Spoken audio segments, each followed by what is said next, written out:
सरकारी भत्ता में 1 लाख रुपए युवाओं को मिलेगा अगर कांग्रेस की सरकार आएगी साल में 1 लाख। अपनी मां बहनों को भी बताइएगा ये चीज। मगर 10 साल उस वोट पर इन्हें अपनी सियासत जमा हो गई है। पीर पर्वत सी पिघलनी चाहिए, इस हिमालय से कोई गंगा निकलनी चाहिए। मेरा मकसद सिर्फ हंगामा खड़ा करना नहीं, मेरा मकसद सिर्फ हंगामा खड़ा करना नहीं। शर्त यह है कि सूरत बदलनी चाहिए, शर्त यह है कि सीरत बदलनी चाहिए। मेरे सीने में नहीं हो तेरे सीने में कहीं, कहीं तो आग जलनी चाहिए, कहीं तो आग जलनी चाहिए।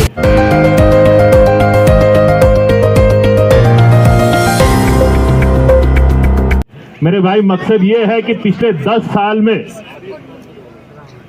साल में जहां भी जब भी आपको लगा कि यहां पर हमारे साथ गलत हो रहा है, ये जमहूरियत का मुल्क है और जमहूरियत में सरकार लोगों की होती है, किसी लीडर की नहीं होती है, किसी आदमी की नहीं होती है। जिस दिन वो लीडर खुद को हुक्मरान समझने लग जाता है, जिस दिन वो खुद को हिटलर समझने लग जाता है, उस दिन उस मुल्क की तरक्की नहीं होती। और आज यही हुआ। झूठ बोलने में ये सबसे आगे। याद है मुझे, दिल्ली में मैं हुआ करता था उसी रायसीना रोड में, जब इनका आता था सबका साथ सबका विकास। इनका विकास तो हो गया, इनके बच्चे लग गए, करोड़ों रुपया इनने कमा लिया। रामबन में बीजेपी का ऑफिस देख लीजिए, अच्छा विकास हो गया है। डॉक्टर जितेंद्र सिंह का अच्छा विकास हो गया है, 10 गुना प्रॉपर्टी बढ़ गई है। जुगल किशोर जी का बच्चा लग गया, 2 साल की प्रैक्टिस है, आज सेंटर पैनल में हो गया है। हो गया इनके बच्चों की, इनकी बीबियों की, और इनके बड़े बड़े ठेकेदार बन गए। मैं नाम नहीं लेना चाहता, रामबन में ही देख लीजिए।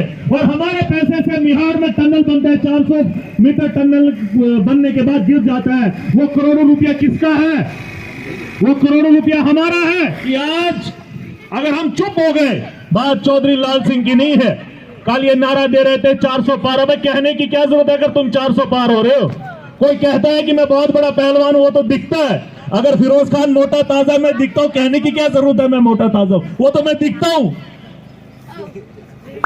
कहने की जरूरत है कि हम 400 पार होंगे। मैंने बोला इस बार 400 पार नहीं तो मगर लखनपुर पार जरूरी हो जाएंगे आप लोग। और ये वही लोग हैं। और मेरी बात याद रखिए, कथनी और करनी में बहुत बड़ी फर्क है। ये वही लोग हैं कि जब हमसाये की बात हो, मेरा एक दोस्त है रामबन में बीजेपी का लीडर है, मैं उसको बोलता हूं कि जब तू मेरे पास आता है, बोलता है भाई साहब कैसे हो आप? मैंने बोला तेरे को शर्म नहीं आती कि तू जाता है शाम को बोलता है ये मुसलमानों को काट दो यार। रात को मीटिंग में तुझे मुसलमानों को काटने होता है और जब मेरे पास आता है बोलता है भाई साहब आप कैसे हैं? और मैंने बोला, वो पहले शेर बोला था मैंने, यहां पे मेरे जाती मुकाम थोड़े हैं, सबका खून मिला है इस मिट्टी में, किसी के बाप का हिंदुस्तान थोड़े है। मेरे भाई जिस दिन आग लगेगी ना, जिस दिन तूफान आएगा ना, जिस दिन फसाद होगा ना, वो किसी का मजहब नहीं देखता। जब कानून की बात आएगी, याद रखना, ये हिंदू मुस्लिम जिस दिन फसाद होता है, पता है किसके बच्चे सबसे आगे होते हैं? गरीब के, बेरोजगार के। ये जो बड़े बड़े बड़ी बड़ी बातें करते हैं, इनका बच्चा भी कभी आगे आ जाए? देखा, एक बच्चा नहीं है इनका, एक बच्चा इनका वहां पर नहीं है। क्यों नहीं है?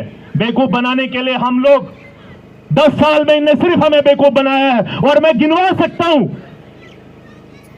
आपको भी बड़ा लुत्फ आता है, ये चुटकुले बोलते हैं जब पार्लियामेंट में, मगर पार्लियामेंट में यही जितेंद्र सिंह जब हमें 10 साल दिखाई नहीं देते, 5 साल दिखाई नहीं देते, आज कैसे घर घर जा रहे हैं, आज कैसे मोहल्ले मोहल्ले जा रहे हैं, आज कैसे राजगढ़ में आए, आज कहां सिराज की बात कैसे की? क्योंकि इनको पता है ये जमहूरियत है, इन डेमोक्रेसी।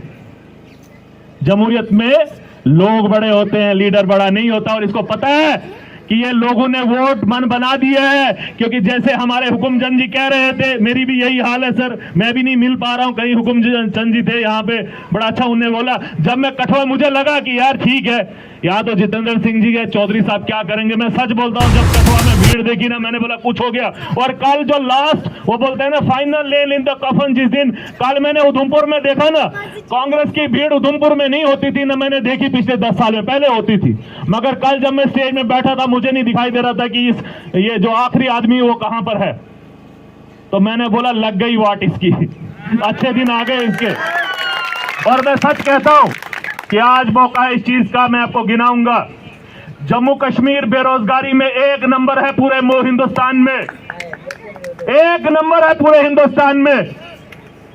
आपको ये लड़ाएंगे, बड़ी बड़ी बातें बोलेंगे, कभी बोलेंगे इस्लाम खतरे में, कभी मुसलमान खतरे में, कभी हिंदू खतरे में, कभी सिराज खतरे में है, कभी वो वाला खतरे में है। खतरे में कुछ नहीं होता, खतरे में इनकी अपनी कुर्सी होती है। और इनकी बी टीम भी बहुत आएंगी आपके पास। अरे सुनो यार, जब लाल सिंह ही हरा सकता है डॉक्टर जितेंद्र सिंह को, तो फिर हम वोट अपना आपका जाया क्यों करें? इनने भी कुछ न कुछ तो लिया होगा, दाल में कहीं न कहीं तो काला होगा ना, वरना ये उठते क्यों जब इनको पता है कि वोट ही पड़ने हैं 500? या तो ये समझते हैं कि हम इतने बेवकूफ हैं, हमें समझ नहीं आती। मगर इस जमहूरियत में बड़े बड़े दानाशाह लोग आए, यहां बड़े बड़े सिकंदर आजम और हिटलर को लोगों ने नहीं जाना। यही मुल्क की इतिहास है। और मैं सबको बोल देता हूं कि इस इतिहास को, रामबन की चीज को खत्म मत कर लिए। मैं बोलता था कि मेहतरा में जब हम रहते थे, मैं एक ये पर्सनल सी बात सबको शेयर करूंगा। हमारे बुजुर्ग सारे मुलाजिम, आज वो जो कट्टर मुसलमान था ना उसको नौकरी मिली, ना कट्टर हिंदू को नौकरी मिली, दोनों भूखे पेट हैं वहीं पर रामबन में। मगर 10 साल उस वोट पर इन्हें अपनी सियासत जमा ली, आपको बेवकूफ बनाकर बोला इस्लाम खतरे में। अरे तुम तो नमाज सही तरीके से पढ़ते नहीं, तुम तो मंदिर सही तरीके से जाते नहीं हो। और हमारे बच्चे, हमारे बुजुर्गों को वर्गलाने में और बेवकूफ बनाने में सबसे आगे ये है। सोचिए, अगर अमीर कोई हुआ है, कांग्रेस पार्टी 125 साल पुरानी पार्टी, वो भी थे कि जब मोतीलाल नेहरू ने 15 करोड़ तब डोनेट किया था। 15 करोड़ जो आज का सही अरबों रुपया है, ऐसे ऐसे लोग थे। मगर सोचिए, बीजेपी तो पिछले 10 साल में आई है, सिर्फ इनने पिछले 4 साल में 6,600 करोड़ रुपए कमा लिया। और मैं मुबारकबाद देता हूं कांग्रेस के मैनिफेस्टो को। अगर आपको समझ आए तो सुनिएगा मेरी बात, और जाके अपनी मां बहनों को भी बताइएगा ये चीज कि क्या 1 लाख रुपए का बेरोजगारी भत्ता मिलेगा युवाओं को। और जिस युवा को यह समझ आ गई, जिसने क्वालिफिकेशन की, बाहर मुल्कों में भी यह होता है, यही की बात नहीं है। It is always the responsible of the government, क्योंकि ये वेलफेयर स्टेट है। वेलफेयर स्टेट का मतलब है कि ये जो रियासत बनाई है, ये लोगों की रियासत है, हमारी रियासत है, ये राजाशाही नहीं है।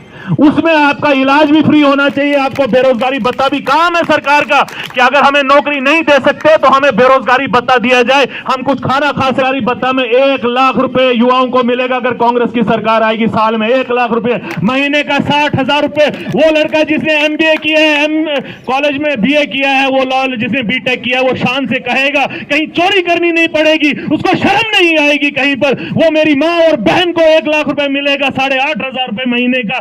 उसका बच्चा कुछ कर रहा होगा या वो बेवा होगी या नहीं होगा बेरोजगार, मगर वो शान से अपना घर चला सकती है, 2 वक्त की रोटी उसको आराम से मिल सकती है। कांग्रेस का यह फायदा है। Right to information act Congress ने लाया, राइट टू फॉरेस्ट एक्ट, जंगलों में आप रह सकते हो, कांग्रेस ने लाया। आपको सड़क कांग्रेस ने दी, बिजली कांग्रेस ने दिया, पानी कांग्रेस ने दी, आपकी बात सुनी कांग्रेस। ये मुल्क है और मुल्क ये कांग्रेस है। हाँ, याद रखिए, उन चोर उचक्कों को भी, यान लोगों का भी याद रखना कि पहले दिन वो लीडर खराब होता है, दूसरे दिन वो वॉशिंग मशीन में डलता है, क्योंकि ईडी फीडी आती है और बीजेपी में बिल्कुल ठीक लीडर हो जाता है। आप उससे पूछना तो सही, पहले दिन वही चोर, पहले दिन वही खराब, दूसरे दिन वो फिर कैसे दूसरी पार्टी में जाके वॉशिंग मशीन में धुल के ठीक हो जाता है। और उसमें मेरे बहुत से दोस्त भी हैं, पूरे मुल्क में है। मगर मैं उन लोगों को बोलता हूं, याद रखिए, लोगों को जवाब देना पड़ेगा आपको यहां भी, और आखिरत में अल्लाह के सामने भी आपको जवाब देना पड़ेगा, उस भगवान के सामने भी जवाब देना पड़ेगा। लोगों का सौदा मत करो। हमें भी इनने बहुत बार बोला, हमने बोला हम लात मारते हैं आपकी इस चीज को, आपके इस पैसे को, क्योंकि जिस दिन हमें अल्लाह ने देना होगा वो देगा। डरते तो हम किसी से है नहीं, क्योंकि चोरी की नहीं हमने, गलत हम करते नहीं, वकालत थोड़ी करते हैं, उससे पैसा मिलता है, बाकी आप लोग मोहब्बत देते हैं, उससे कारवां चल रहा है। क्योंकि हमारा तो, मैं भी एक गांव से हूं, पूरे मुल्क की सियासत, जम्मू कश्मीर से एक दिल्ली में ऑल इंडिया प्रेसिडेंट बनना, हिंदुस्तान का सदर, एक स्टूडेंट विंग का बनना कोई छोटी बड़ी बात नहीं थी, बट अल्लाह ने दिया ना। देखो, मुझे अगर कोई 1 घंटे और भाषण देने के लिए बोलेगा, मैं तो पूरा एक जखीरा है बोल सकता हूं, ये भी अल्लाह ने दिया। आप लोग सब लोग सुन रहे हैं, ये भी अल्लाह की है। तो